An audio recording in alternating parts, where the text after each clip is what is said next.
Welcome to Remembering Your Oneness with Xane Daniel and Monika Kupiec, where we know everything, and so do you.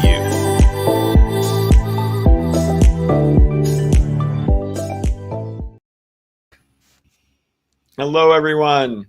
Aloha. Happy Thursday. It's that time again for remembering our oneness. Because we know everything. And so do you. It's so nice we don't have to do that now because we have that intro that just does it for us. I don't know, I just felt like I had to say it. So no, I agree. I'm glad we did. Because I don't think we ever said our name either, remembering our oneness. Yeah. Well, I even say it wrong in the intro, right? So I say remembering your oneness. Mm-hmm. We've yet to fix that, huh? Yeah. Who cares? What matters is the content, right? Like what we're talking about. Mm-hmm. Well, to some people it might matter if they're empaths, right? Yes. Okay. Yes. Segue queen. Yes. Yeah. So today's, I had fun with this one, and really because like I said in the video, okay, if this is your first time ever watching this, you're saying to yourself, what video is he talking about? So the topic for remembering our oneness is always based on a video or two that I've created on my my YouTube channel each week, my personal YouTube channel each week. And so what we do is we take code in order to enter his YouTube channel. Right. You need a password. So we take the information that I talked about in my YouTube video, and then we discuss it here with you guys. And so, hi everyone. Where are you located today? Where are you guys at? I'm in Portland, Oregon right now, and Monika is always in Hawaii. You have yet to go. Wow. Yeah, always. You've yet to go on location to do one of these. So yeah, you're always in Hawaii. It's pretty hard not to be in Hawaii. I know. It sounded like there was like a tone to that always. No, it's hard to not be in Hawaii once you're in Hawaii, because it's not like the only way to not be in Hawaii is to fly away from it or take a boat, right? You can't just drive across the border and now you're in another state or another country. So very true. You're always in Hawaii. Maria, hey Maria, she's in Sweden. Sweden. I have never been to Sweden. I have not either, but I definitely have some wonderful friends in Sweden, so I'd love to go. Mm-hmm. Anyway, I got off topic, really off topic. So the topic for today is understanding your empath nature is more than just being, because it's a lot of people feel like, okay, being an empath is a curse. It's a negative thing. Like, I don't want to be an empath because I'm being bombarded by all this lower vibrational emotion stuff. And then we take that on and we feel that, even though it's not ours. So my video is more about how being an empath, you're not a victim or a target or a boy, there's another word that I really want to use. It's like, I can't think of it right now, but you're more of a superhero. You're more, it's more about how great you are rather than something happening to you. And there is this thing called a highly sensitive person, an HSP.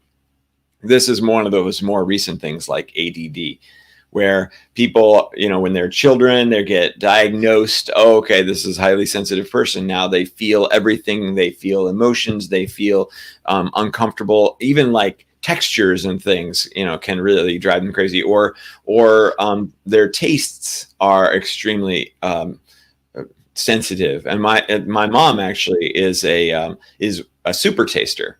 And if you're not familiar with the term super taster, that it's kind of an evolutionary advantage. So each tribe would generally have a super taster, and the super taster would be able to taste any new food potential. Somebody brings in some weird looking berries and goes, hey, can we eat these? And the super taster could like take a little bite and go, nope, this is bad, we're gonna not have this.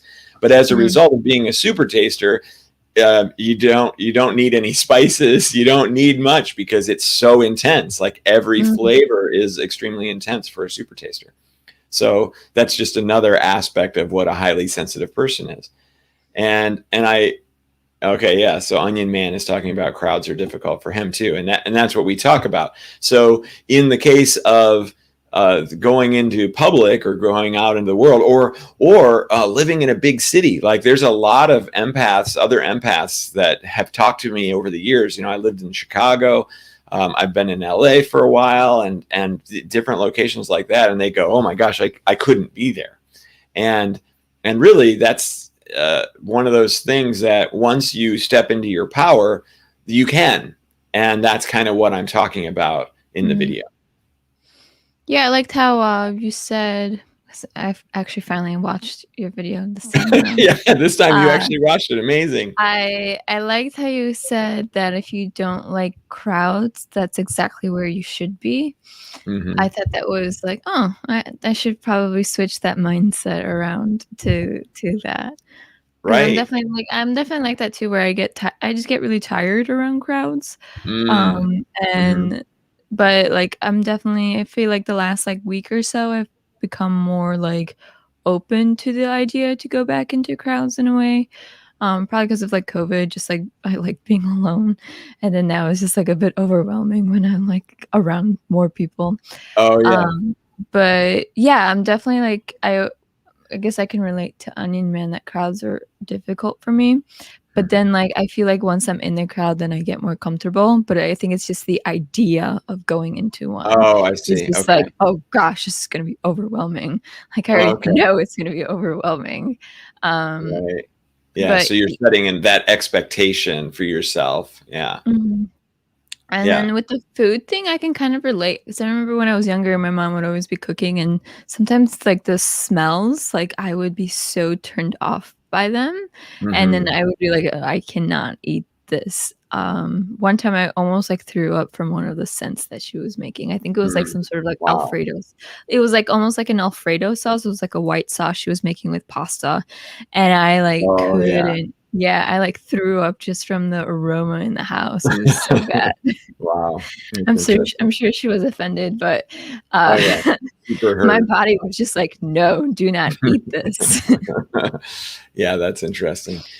Yeah, so one of the things, the reason that I would say, okay, well, if crowds make you feel miserable because of all the emotions that you're feeling from them, then you should go into them. Why would I say that? That seems like a glutton for punishment. Yeah, whatever you don't like, go do that. Like that's not my overall advice. But in the case of being in a crowd and you are an empath and it's making you miserable, by changing your mindset and saying, actually, you are needed in this crowd. You're needed in this crowd because all these people are essentially suffering. They're in fear, they're in frustration, they're in doubt, they're in unworthiness, they're in disappointment, they're in all these lower vibrational emotions. So you are sensitive to all of that for one reason, so that you can remove it, so that you can help them transcend it, so that you can dissipate it. So rather than going, oh no, here it's happening again, and running away, going, oh good, we've got lots of emotions to start to transmute. And so now you get to decide, how do you do that? Because everyone, it's different. Like the example that I gave, the first time I kind of realized all of this was happening, I was talking to a friend of mine. This was post-awakening, so I knew of this concept.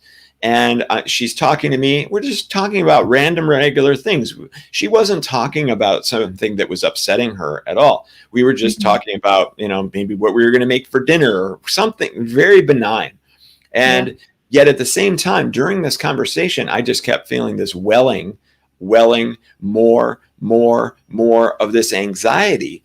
And I'm sitting there going, this is a fine day. There is nothing on my agenda that's going to make me nervous. There's nothing going on that I should feel any anxiety for whatsoever. And so I thought, okay, so this isn't me. This has got to be her. And once I tapped into that, all of a sudden, I just got imagery. And that imagery was push it aside, move it away. So in the conversation, I just started doing this. We did not acknowledge that I was making these weird hand motions during the fact that we were, having a regular conversation. So it wasn't until later that, okay, after I did this for a minute or two, that nervousness or that anxiety or whatever, it went away. Like it was gone because I was focused on moving hers away, not taking care of myself. I was like, oh, let's get rid of her anxiety. And like I said in the video, I wasn't bringing it into myself. I was pushing it away off to the side, whichever way. And then after the conversation was over, I said, hey, did you experience this? I was feeling that way. And she's like, oh yeah, totally. So I feel in many cases that we are sensitive to all of that so that we can do something about it. So I'm suggesting that you go into a place like that the next time, Monika, and anybody else who's watching, and try it. Now, you can be a sorceress. You don't have to be like some weirdo that's going around like doing crazy stuff. You can if you want. But you can also just kind of like, maybe just kind of do this or just like a little subtle thing, or even just make an intention like, okay, I'm moving this aside, I'm moving that aside, and see what happens. I think when you go into those spaces and into those situations, you might really be helping a lot of people. And then you really prove to yourself that, yes, you are a superhero and this is your approach. Yeah, I like that a lot. I never thought of it as I think for a while. I mean, I've always thought of like, oh, why do I get to feel all of this? It feels so strange. Like, why me? It's always that victim role. Yeah. But it's also like, I think once I started painting, I think I realized more was like, oh, this is really cool that I can feel all of this, because I can now like transform it into something really beautiful or into like an art piece.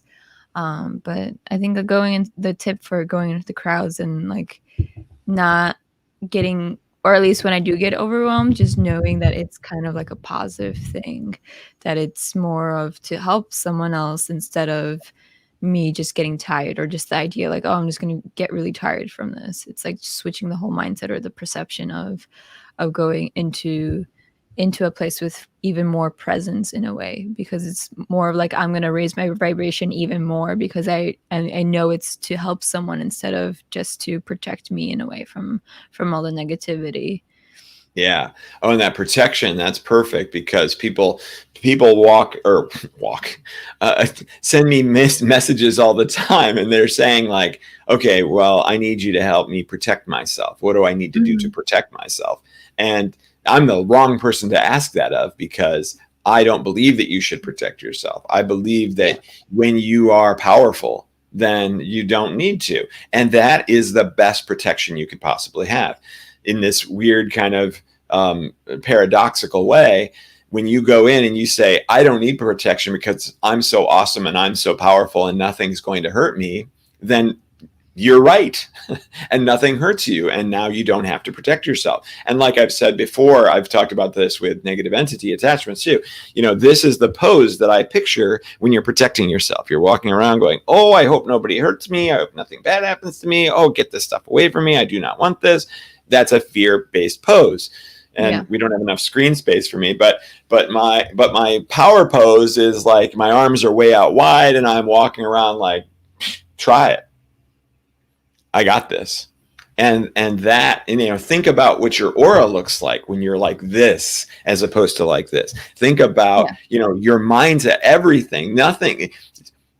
Your energy is incredible in the power situation, as opposed to a tight, scary, scared, lower vibration approach. Yeah. I mean, we had a podcast about like the fear-based protection couple episodes ago. But yeah, I mean, I feel like, I said it before that my protection is more like filling myself more with love, and, calling in my guides and everyone else to come through. That's my form of, I guess, protection, knowing Yeah. that I am safer than thinking that I'm alone with what I have to deal with. I guess that's my way of protecting my energy, is knowing that I'm not alone or not facing it alone. Right. And that I feel like loneliness, or not loneliness, but like that feeling of being alone is also like, I feel like maybe that's what some people feel in crowds, because they feel they don't know anyone. So that loneliness like comes through. It could be, other forms of emotions too that you deal with when you're in the crowds. But I really like the concept of going into them and knowing that you can feel everybody's emotions, and then it could actually even help you start a conversation with someone. Be like, hey, how's your day? And then you can like steer it with like, you already know that they feel sad, but you can like kind of like get it out of them in a different way. Mm-hmm. So it's like really just playing like this, like you said, this powerful role to help someone overcome something without them even knowing that you already know. Right. Yeah, that's great. It's manipulative, but manipulative in a really good way, right? Like, so that's wonderful. And You're so gonna be like like, Dr. Evil and Superman at the same time. right. Yeah, and so that's perfect. Like the Superman thing. Our society, our culture really loves the superhero story, obviously, because those are the biggest movies out there. And what always happens in a superhero story is that everybody goes through this origin story where they discover they're normal everyday people, and then all of a sudden they discover that, oh my gosh, I have superpowers. And that is always the funnest part of the superhero story for me. Them going like, oh, I can crawl on walls. Wow, this is really crazy. And I can get up on buildings and I can jump off, and I'm safe and I'm comfortable. And so, they're going through this wonder, this amazing, like, oh my gosh, what all is possible, and its expansion and epiphany and all of that. That is a really beautiful aspect of the superhero story. And so if you are an empath, you have that coming. You get to do that. You get to have that. Oh my gosh, what all can I do? This is going to be amazing. How can I affect the world? How can I help people? How, the possibilities are endless. So I really encourage people to take that approach rather than I'm a victim. I don't want this anymore. This is painful. I wish I could just feel my own emotions. I don't want to feel anybody else's. This is a gift. And when you look at your gift as a gift, then you start to take advantage of it. But when you look at your gift as a curse, then that's what it becomes. Yeah, that's good. Okay, so say, for example, someone is stuck in the whole victim role. What would you advise some steps for them to slowly start coming out of that? Yeah, the perfect one. Because to be honest, like everybody kind of plays that victim role when they're in the crowds and they're a big empath. Like there's very few that will actually go into crowd head on and be like, I'm here to save you, or I'm here to help you. Right. I mean, even me, like being an energy healer for so many years, like I don't even do that. So it's like, it's not like a common thing that someone is going to naturally just start doing. So what would be maybe like the first step in your opinion?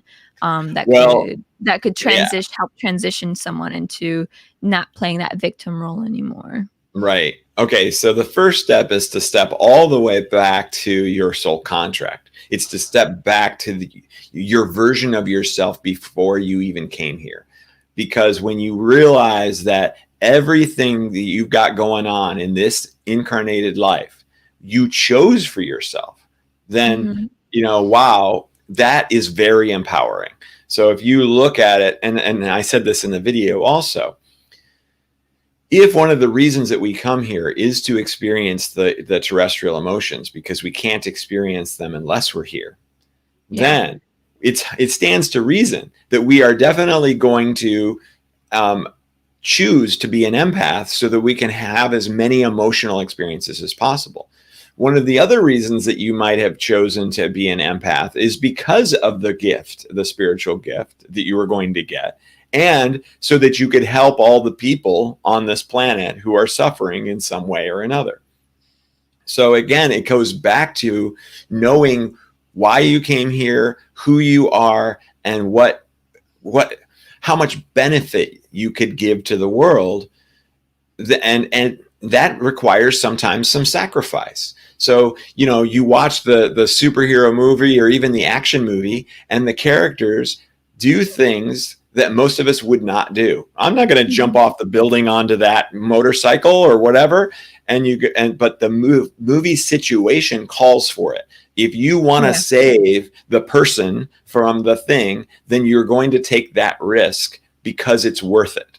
So looking at yourself, I mean, I keep going to fiction, but like looking at yourself as the movie superhero or the movie hero can really give you a lot of power, so that you can say, hey, it's not just about me. It can be about the rest of the world. It can be about my mission. My mission is more important than this discomfort that I'm going to experience. And so I feel like that's the first step. Like, realize that your mission is amazing.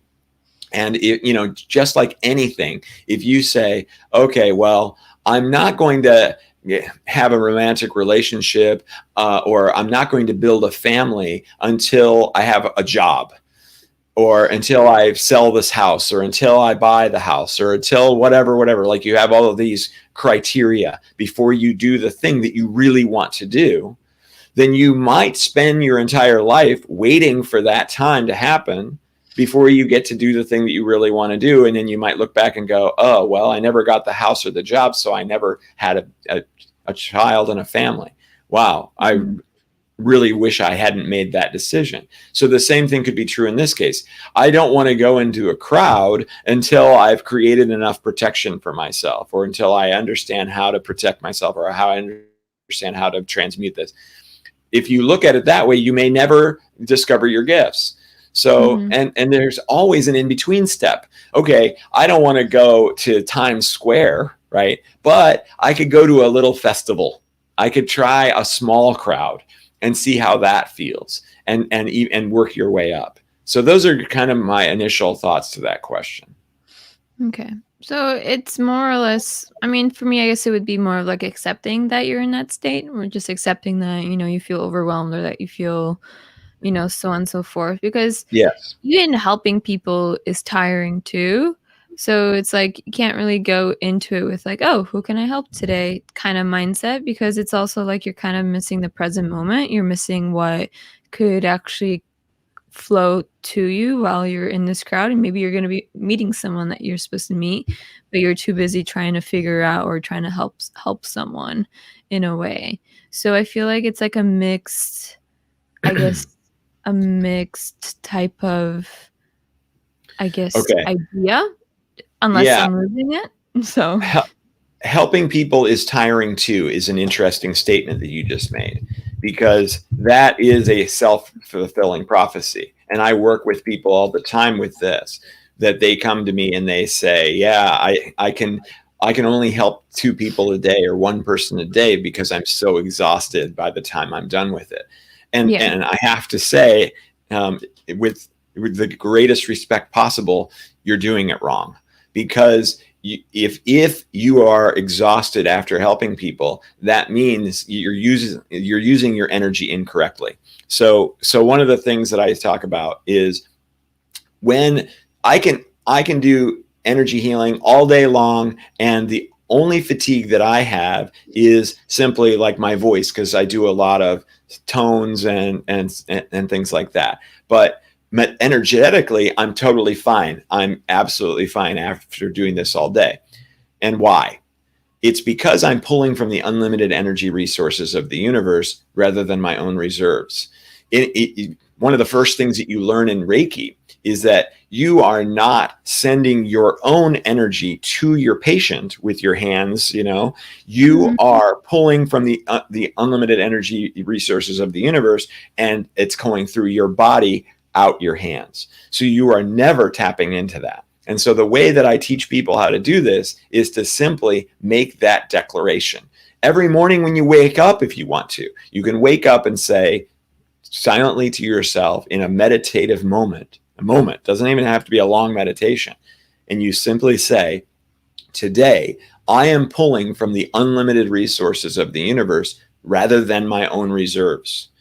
And anytime anybody who is a powerful empath or whatever, any kind of light worker has done this, they come back to me going like, oh my gosh, what a difference that made. And that's what I was doing wrong, is I was either bringing their energy into me or I was using my own reserves to help them. So if you do want to try this and you go into a small crowd, declare that as well. I am pulling from the unlimited energy resources of the universe rather than my own reserves, and I'm going to walk into this crowd and start manipulating the energy. Mm-hmm. But then, like, when you're also helping and releasing the energy for others, it also triggers some of your own like healing as well. So that's where I would sometimes get tired, because I am also releasing parts of my own like past trauma or tons of like other clearings. So I feel like it's like a different type of fatigue, because it's also, whenever I get healing sessions, I'm tired after the session. But sometimes when I'm giving a session to someone else, it might also stir up some of my own like past stuff, because that maybe that person and I were connected in some way. So I'm actually, unconsciously releasing stuff from my own self too. So like it's like a different type of fatigue. And I feel like when I'm in crowds, I feel like it's more of like the same thing with me. I'm just releasing more of my own stuff too, when I'm not really trying or intentionally trying to help someone else per se. It's still like I'm always working on myself. So that's where I feel the fatigue like comes through. And it's like sometimes I don't know how to per se like stop that in a way, and it just like happens, because I feel like every point on earth there's some sort of energetic release point that you experience. So it's like always you're trying to elevate yourself, but then again there's just a moment in time where you're just supposed to be in that more fatigue state to rest, or to like fully be more present to experience what it is you're supposed to experience. So even if you are helping someone, but it also plays a different effect on the body. Yeah, absolutely. I really like the way you just described all that. That was very well said. And I completely understand what you're talking about. And I think that the difference now is intention. So if you go into that situation intending to work on yourself, then you can do that. Or you can intend to help others and then do that. Right? Like you can even separate it out a little bit if you wanted to. I think you could go ahead and say, oh, okay, for the next 10 minutes, I am working on others. For the next 10 minutes, I'm working on myself. And there's still, the intention allows you to continue to manipulate the energy in the way that you want it to be manipulated. So you can manipulate that energy so that you're learning your lessons and you're getting your benefits out of it, but you're still stating with that intention, this is not going to drag me down. This is not going to fatigue me. This is going to help me and heal me without that negative consequence. So that's what's wonderful about all of this. We are so powerful. We don't have to follow the rules. So if you have a rule that says, when I'm healing myself, it makes me tired, then you can change that rule. You can absolutely make it the opposite. When I'm healing myself, I'm becoming energized. And you can declare that statement when you're working with yourself or with others, both. And you'll be amazed at how powerful you are and how that won't happen to you any longer. Maybe I like the feeling of being tired. Great. Then perfect. Then now you've got exactly what you want. So you get into crowds, you heal yourself, and you get to feel tired. Okay, so essentially what you're saying is that you could literally manipulate anything. And if you are feeling sad, then you're basically strong enough in order to flip that around, or to flip any situation. Yes, in a way. Now, there's also, you can respect a process. And so you can say, hey, I respect the fact that I'm feeling this sadness or this frustration or this disappointment or whatever. And one of the things that I tell people all the time is that that it's not going to be forever.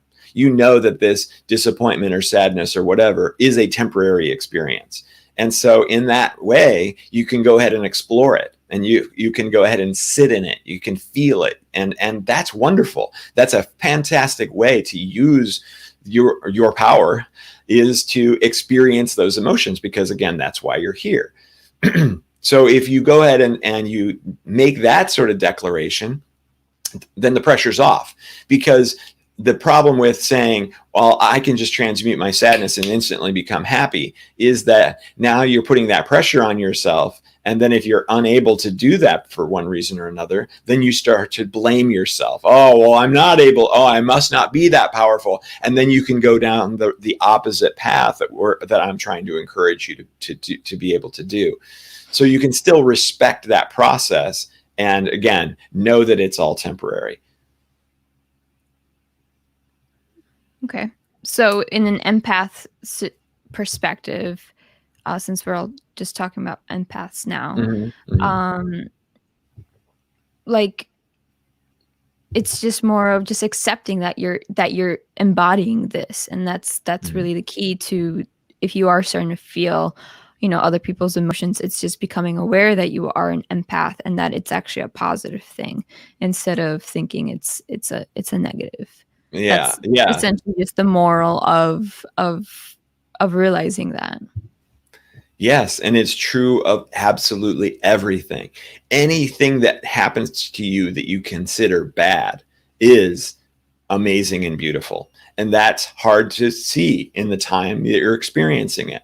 But every time something bad happens to you and you live through it, you can look back at that bad experience and go, okay, well, what was actually good about that bad experience? Oh, I learned something. I got stronger. I became, a different person, a better person, whatever. The time always tells you that the bad experience was good. Always, every single time, you can always find that, oh, that needed to happen. And so when you are in those experiences, when you're in the empath bombardment experience, when you're in any kind of negative experience whatsoever, that's the second thing that you remember. The first thing is, that it's not going to last forever. And the second thing is, I know this is for my benefit. I don't know exactly what that benefit is right now. I don't have to try to figure that out, because that takes you down a potential frustrated, impatient kind of mindset. But to just know that something amazing is going to happen as a result of this seemingly negative thing, again, takes the pressure off. Okay. Yeah, see, I like this comment from, it just went away. Oh, I see. Here it is. Alex says, when I'm engaging with others, I'm helping them, and then I take time to process how it could help me when I'm alone. Yeah, that's beautiful, right? Okay, so in this case, I think what you're saying, Alex, is that you're giving them space, right? So you're not necessarily focused on you at that time. You're really focused in on them. And so you're giving them the healing space. You're giving them the attention that they deserve. And you're setting aside your own potential learning for that moment and giving them 100% of your attention and energy. Then later you get to process that and decide, okay, so that I was starting during that thing, I was starting to feel this aspect of myself, but I temporarily set that aside, and now I can explore that thing. I really like that approach. Maria has a good question. Okay, cool. Yeah, exactly. Thanks, Alex. Okay. So I find it difficult when people around, like at work, are talking negative, right? Not to get affected in any way. Oh man, yeah, that's hard. What should I think, visualize, focus on, not to be the slightest affected? Ooh, the slightest affected. Boy, you've really set the bar. You want it to be 100% not effective. Okay, here's my first advice. Find them to be hilarious. The reason that they're complaining is to cause each other to experience negative experiences. They are suffering, maybe. They are trying to make themselves feel better. They are trying to get a reaction out of you. They are, whatever their situation is, you can actually find that to be extremely entertaining. Wow, look at them complain. Man, they complain about everything. They're always complaining. How ridiculous. What a funny character that would be in the Seinfeld episode or in a sitcom. Like, look at this goofy character. All they do is complain. What a funny thing. So I flip it around like that all the time. When I'm experiencing somebody who's driving me crazy for the moment, I go, wait a minute. This is actually hilarious. And you don't want to probably laugh out loud at them at that moment, but you can really find them to be entertaining or interesting or whatever in that way. So the other thing then is to not buy into whatever it is that they're complaining about, because yes, there could be some validity. Every situation has the good old positive and the negative. So they're choosing to look at the negative of that situation. And it would be just as easy, though we're not as programmed for it, to look at the positive of that situation. So they're falling into what is the survival mindset, right? So they're just trying to get through whatever this problem is, and they're complaining about it, hoping it'll go away, or hoping that by complaining about it, they'll find a solution to it, because that's the process. At least in our primitive minds, that's the process. So understanding that is, a normal thing, and that there's nothing wrong with them. They're not cursed or evil or super negative. They're just trying to get to survive, to get through it. And so they're using those techniques and tactics, which are not highly evolved. They're very primitive in their ways, but it's okay. You can still accept and understand what they're doing, and even feel empathetic toward them for what they're suffering from. But then you could probably look at that exact same situation and go, okay, they're complaining because of this, this, and this. I actually feel like it's this, this, and this. And you can fill your own thoughts and your own energy with the opposite perspective, because it does exist. No matter what the negative thing that somebody is saying, there is an opposite positive perspective that you can engage in. Mm-hmm. Yeah, and you can also just think about what it's triggering within you. So what are they saying that's actually affecting you in what way? So where do you feel it in your body? Do you feel hurt in your heart or in your head or, somewhere else in your body? That way you can kind of then steer what they're saying to then help yourself out too. Because maybe once you start working on yourself in a certain way, then they might not even start talk negatively in that way, because it's still some sort of healing that you're supposed to do. I've done that a lot with some of my coworkers, and eventually it wouldn't affect me as much, or I think the conversations would be a lot different. Because if you're in your head thinking, oh my God, they're talking so negatively, you're kind of still in that same state that they're in, versus just accept in the form of acceptance. When they're constantly, if you're in your head, thinking, oh my gosh, I can't handle this conversation anymore, they're probably in that same frequency as you, and they're feeding off of your like, oh, she's actually engaged right now, she's listening to us, versus you offering forgiveness within your head or in your mind to them, because there's still something within them that they're trying to work through. And like Xane said, it's something that they're just so used to saying. People are so used to saying, oh, I hate my job. I hate my job. But that doesn't mean that you need to hate your job too. Right. Beautifully said. I really like that, because everything is an opportunity to dive deep and see who you are. And so, every negative situation provides us with that opportunity. So every time somebody is talking negative and they're driving you crazy, you can go, oh, okay, so what is this about myself that I could possibly learn from this? Yeah, Mhm. love it. And then using the humor thing is good too. Sometimes recently when people I mean, now that I don't really work at a formal job, I don't really say I hate my job too much anymore. But when people do say it, I kinda just, like, laugh about it because it's more of, like, they're just not doing what they love, and it's just understanding that they're just not ready to to be doing what they want to be doing. Maybe they're just, like, stuck in a way. So I kinda just, like, send them loving energy that one day that they will, get out of that job or they will realize that they do love their job.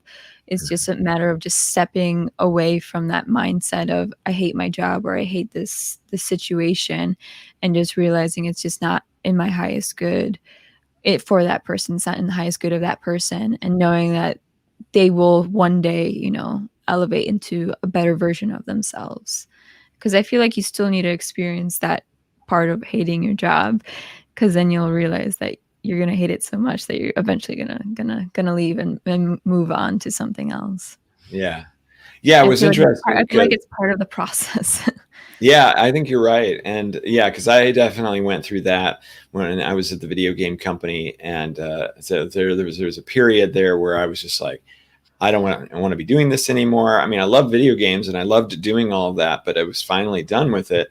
And then, so for years, a couple of years, I was like, I don't want to do this anymore. I don't want to do this anymore. Then I had my awakening, and I was still there. So then I really got to see what was all happening and why I was feeling the way that I was feeling, and all these people that were so difficult before became a joke, right? Like I could totally, oh my God, I know what's going on in that person's head, and I know what's going on in that person's head. Oh my God, I just transcended above it all. It felt like, and so then I knew. Then I wasn't. I wish I was going. I was not going to be working there anymore. It wasn't. I wish. It was. I know. I know I'm not going to be working there for that much longer. And so then I got to really enjoy it again. Because it's like, oh, well, this is all temporary. So let's see what, this person who's so difficult, I'm just going to like push his buttons as much as I possibly can and just kind of see what happens. Right. Like, and then I found that by doing that, I ended up inadvertently changing him so that he wasn't as much of a jerk anymore. And I went, oh my gosh, if I would have done this 10 years ago, my last 10 years would have been so much better. But because I was just in this, I hate this person and I don't like that person, and I wish they wouldn't do that, I switched and I went, well, I've got nothing to lose. So I'm going to try messing with this person that hates everyone and see if I can make a change. If not, who cares? Like whatever. And then I did, right? So again, it's that whole perspective of being the victim as opposed to being the one in power. When I knew that I wasn't going to be working there anymore, I was definitely the one in power. And I just had so much fun my last couple of years. Mm-hmm. Oh, so you lasted a few years when you realized it. Because I had to go through a lot of transition. Like from a financial standpoint, I needed to, sell my house and get the van and do all this stuff to get ready to get on the road like I wanted to do. And, I had to sell a couple of houses. I mean, there was a lot. There was like years worth of work to get to the point to extract myself from this life that I had built for myself.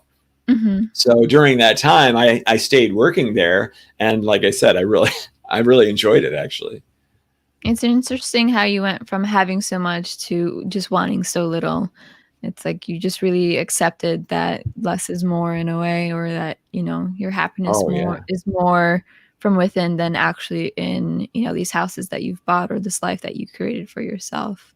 It's like you reached your max in like the human form, and it's like, okay, I'm bored now. Let's like start over again. Yeah, exactly. Yeah. Some would probably have called it a midlife crisis, right? Because I had a big house and I had multiple rental properties, and we had friends and parties every weekend, and we were doing all this stuff. And then I just went, yuck, I'm done with all of this. It's time to start over. So, and it was, I felt like I had it kind of figured out, right? Like I knew how to make the money in the corporate world. I knew how to be successful in these sorts of ways. And then I'm like, oh, is this all there is? Like, that's all there is to this? Okay, well, not good enough. And so when I discovered the spiritual experience, I realized, yay, I get to do something different now. Like, I'm not going to have to just do the same old stuff until I die. I get to be a kid again. I get to explore this whole new world. And so I really looked at it with a great deal of joy and enthusiasm. So it was a really easy transition for me. Yeah, it's like you like starting things. I mean, I'm the same way. I like starting things from scratch. I remember my first retail job, I like hit like #1 in sales, and then I kind of got bored. I was like, oh, that's it? Like, I did it. And then like and then like it took like a year and a half for me to like figure out like how to like sell properly. And then my next job, like it was also like I started from the bottom, worked my way up, and I'm like, oh, I did it. Like, it's not that satisfying anymore. But I feel like, you know, when you have your own business, it's even more interesting because there's just so much more to like grow and play with that you can't really get bored. It's like, well, what else can I figure out, or what else can I create, or what other product can help other people in a way. And it's like it's almost like an endless amount of like fulfillment, at least what I'm experiencing so far in the last couple of months. I'm sure you're getting the same thing, because I keep hearing how excited you are with the next, like every week you're like, you know, learning something new, new strategy or a new tactic, or even with the videos that you're creating on YouTube, like someone's always asking you an interesting question and it's helping you to create a new video. It's like you're not even having to create them on your own. Like, it's presenting to yourself in its own way. Yeah, it really is beautiful to build something yourself. And I realized this while I was working in the video game industry. I was a producer, right? It wasn't my company. So I was working to help this other company do really well and build all this stuff. So, you know, the situation is that you're earning a paycheck, and that at any moment it could be over, and you've got nothing to show for all that you've built, really. So one of my first ideas post that job was to create a permaculture farm. And so to have like a community, and we'd build our own buildings, and we would grow our own food and do all this stuff. And so I really got excited about that, because I realized that everything that you do in a situation like that is building it for yourself or for your community. So it's not like, okay, now one day it's just all gone. It's, okay, now we've got a new building and we use that for our eating area. And now we built a natural pool in the ground. Now we've got, every summer we've got a pool. And then the next year you make some other thing, and you're planting apple trees and all this stuff. And then you're going to have a bunch of apples. And it's like, wow, this is such a cool idea, is that you're really building something from scratch. So yeah, I love that. That really motivates me a lot. It could also just be the sense of seeing the growth, like physically, because you're talking about an apple tree, and then you're talking about, you know, a pool, and it's like seeing the growth in the physical form. And like I see it too in my own, like, you know, yearly I see it, that physical like growthness, or like the way that I carry myself, and it's like, oh wow, this is actually all really working. Like, it's been like 14 years of like on my spiritual journey since I started, and it's just like crazy to like look back of when I started, or when I talk about my experience when I first started, how such a young baby I was, or how these concepts were just so exciting, and now it's just like second nature. It's just all like, it's just the same form as like washing your dishes. It's just so natural to be connected with yourself, or to be so in tune with your intuition that it's just like your best friend, or that it's just the way of life. And even if that whole empath stuff of playing a victim role still comes through, it's still like part of the process of remembering my true self, or remembering my oneness, because I feel like it can't ever be a point where I'm not feeling like a victim, because then I feel like then I've already transcended and I'm like not a human anymore. I feel like being a victim, you have to experience it here in this form, even if you are super enlightened or whatever. I feel like if you are super enlightened, then like you might be missing something, because you feel like you still need to have those, like, you know, sprinkles of being a victim in order to, you know, raise your vibration even more, or transcend even more, per se. I love it. I love that. And, it goes back to that whole soul contract thing, right? We come here to have the negative experiences. That's what's hard for people to understand, because you think, gosh, why would I want to have a negative experience? Like, negative experiences suck. They hurt. Why? But it's the benefit of being a human. It's the allure to being here. I was talking to one of my students last night, and we were talking about what it might be like to come to Earth, because he was kind of saying like, oh my gosh, there's no way I would have set myself up for all this abuse and trauma and all this stuff. Like, I don't believe you. And so I went through this little exercise where it was like, okay, there's a couple of us and we're all sitting around. We're like, okay, you want to play Earth? Like, yeah, let's play Earth. Okay, well, which character you want to be? Oh, I don't know. I want to be somebody, who's really successful and stuff. Like, okay, cool. I want to be somebody who's really challenged and having all kinds of problems, because I've already played the one where I was super successful and I thrived and all that, and that was cool and all, but I want to try something really challenging. I don't want to just lay back beside the pool. I mean, this is only going to last 80, 90 years. That's like nothing in infinite time. So let's just, let's challenge ourselves. Hey, yeah, I want to be homeless and I want to have like diseases and stuff. Like, yeah, let's try that out. I want to experience what that feels like. Okay, let's go. And then you go in and you're like, oh crap. What did I do? What a dumb decision I made. This is terrible. And then you die and you get back together with your friends and you're like, wow, that was crazy. But you know what? It was actually pretty cool. And that 90 years went by really fast. So you ready to do it again? Yeah, let's do it again. Okay, which one are you going to be this time? And so that I feel like is what this experience is. That is truly what we're doing. And every time we do it, we're going to look at something crazy. And he said at one point, like, but still, why would I choose this one? I said, well, you could have chosen somebody who went through the Holocaust, who died during the Holocaust. And he went, oh, you're right. And so there's always something worse. Yeah. Yeah. It's I like that Earth game. I might have to try that. Yeah. It reminded me of like having like a really heavy like mushroom trip and then like coming out of it with my friend, and it's like, whoa. Yeah, right. Earth is like a psychedelic plant medicine experience. Yeah. You're just waiting to like wake up and be like, holy shit. What just happened? Oh, it's even like heavy dreams. Like sometimes I think like last night I had a pretty heavy dream and I like was laying in bed for like a couple minutes, like just like trying to process it. And it's just like, I wonder when I'm gonna do that with my own life, like to actually like figure out like, oh wow, this was something, but also marvelous and beautiful and just the way it's supposed to be. Yeah, totally. Yeah, that's what we're here to experience. We're here to experience all this craziness and all the things that are wrong. If we focus on what's wrong, we can continue to make it wrong.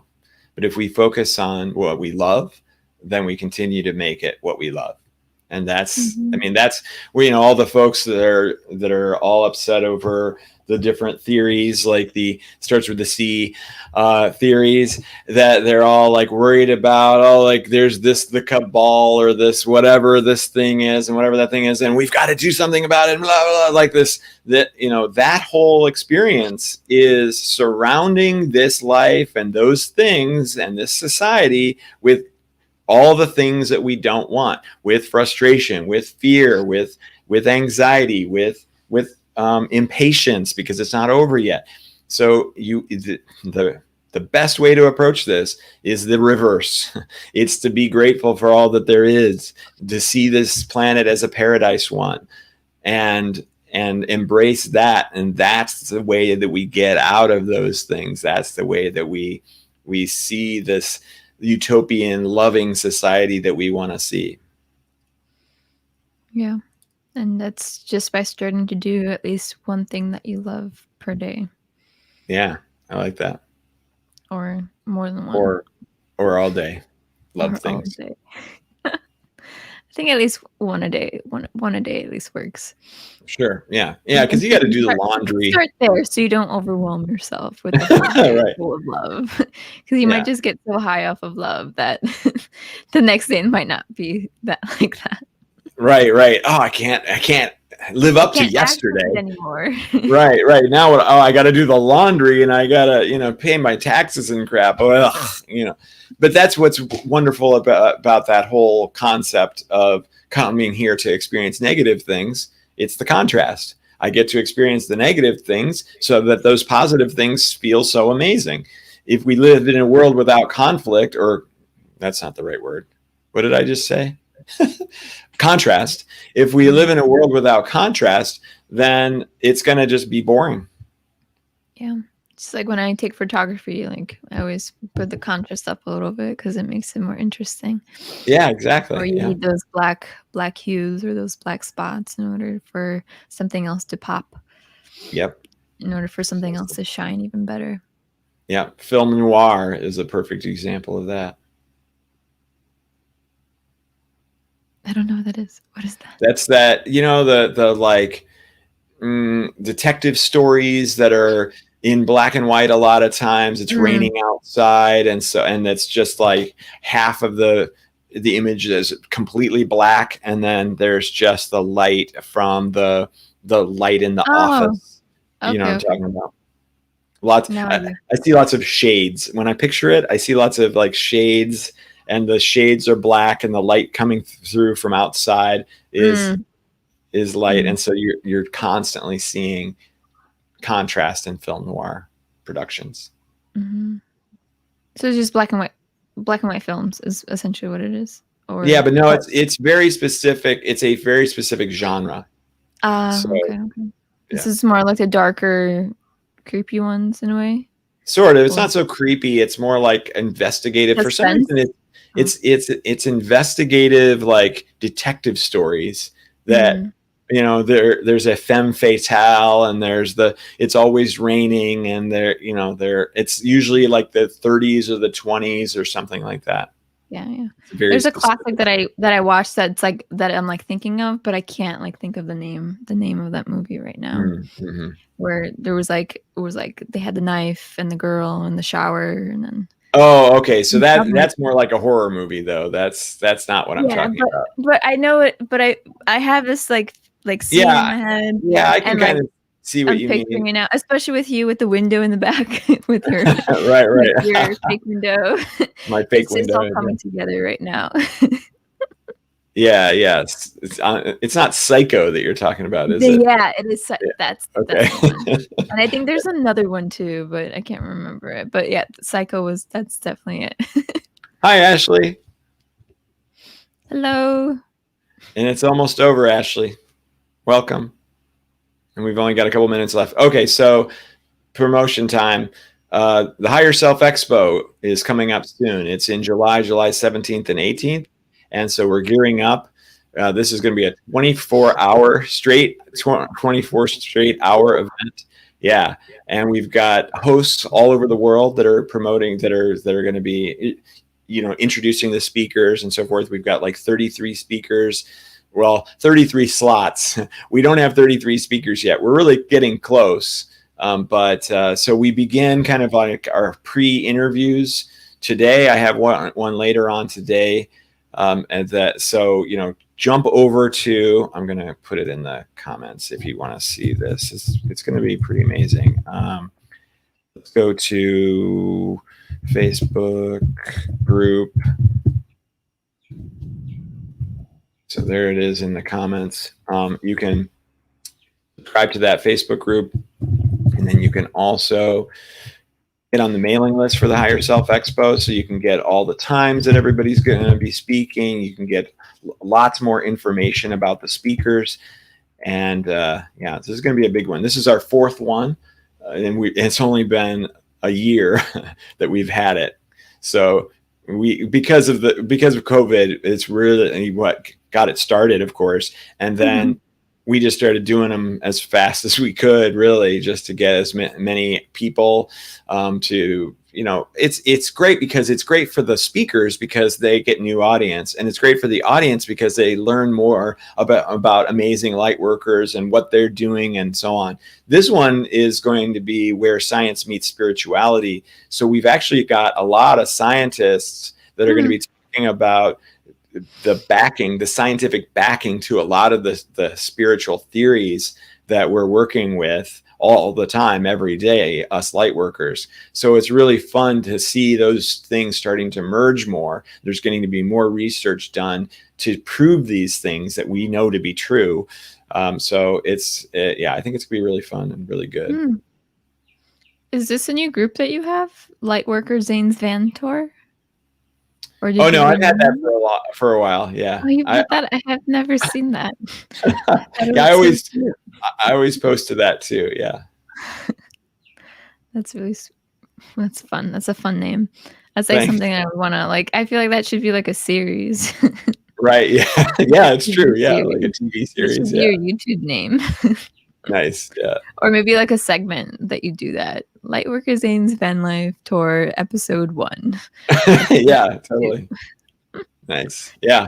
If I had a documentarian, if I had a camera person that was driving around with me all the time, I would probably do that. But it's a little hard to do it just for yourself, like putting it on a selfie stick and doing that. I mean, I could, but I would be distracted by the camera, right? Like I wouldn't be my normal natural self. Gotta have someone in the bush videotaping what you do. Right. Seeing what kind of swirls you're doing with your hand to like clear people's energy. Right. Yes. Yes. And anything new from you?